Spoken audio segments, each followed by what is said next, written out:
thrilled to be back at Metro West, but not for these purposes.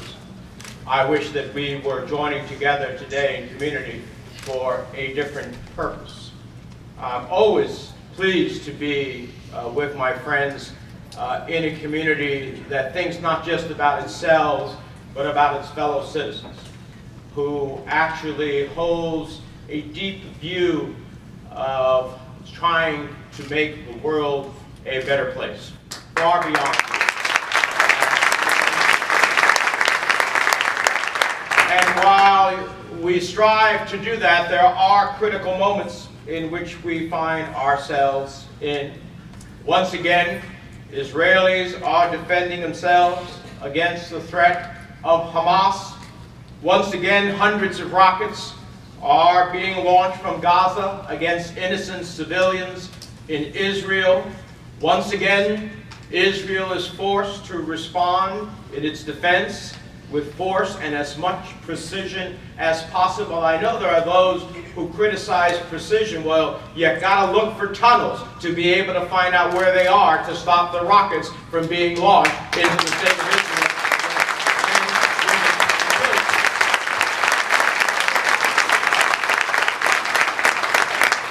Join together in solidarity for the defense of Israel. We are here to express our support and concern for the Israeli people, especially as so many of you plan to go to Israel during this very crisis, and for some of you who have returned.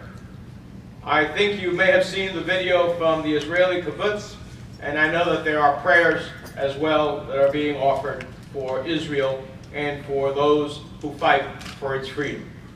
We've heard about the importance and effectiveness of Iron Dome, and let me just say, I have been one of the strong advocates of its creation, of its funding, and God bless Iron Dome.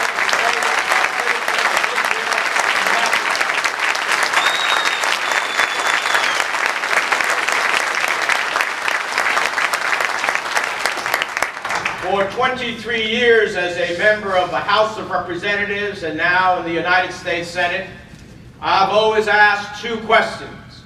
What is in the national interests of the United States?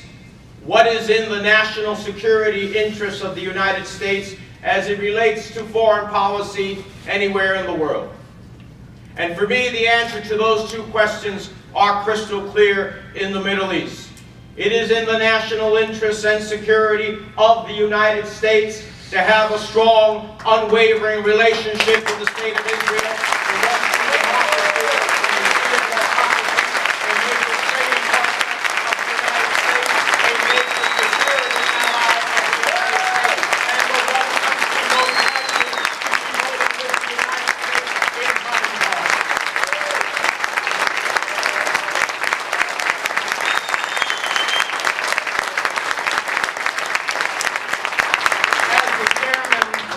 As the chairman of the Senate Foreign Relations Committee, I can say that I believe there is a special obligation because of that national security interest of the United States to take a lead role in standing shoulder to shoulder with Israel and its people at times like these.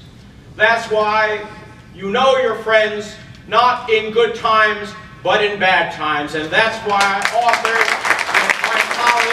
Senator Graham a resolution that says we stand with the state of Israel in its right to defend itself, its past, humanity, and the United States.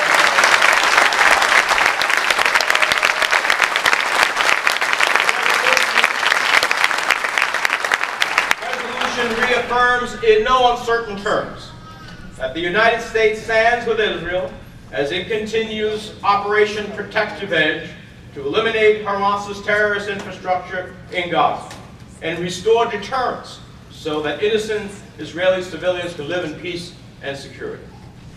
Now, I lament the loss of any life. I lament the loss of Palestinian lives. I lament the loss of Israeli lives. But what in the world would you, as a citizen of the United States, be saying to me and your government if 1,500 rockets were coming into your homes and your families from an entity that does not care about life and hides behind women and children and mosques, you would say, protect us. And that's what Israel is doing on behalf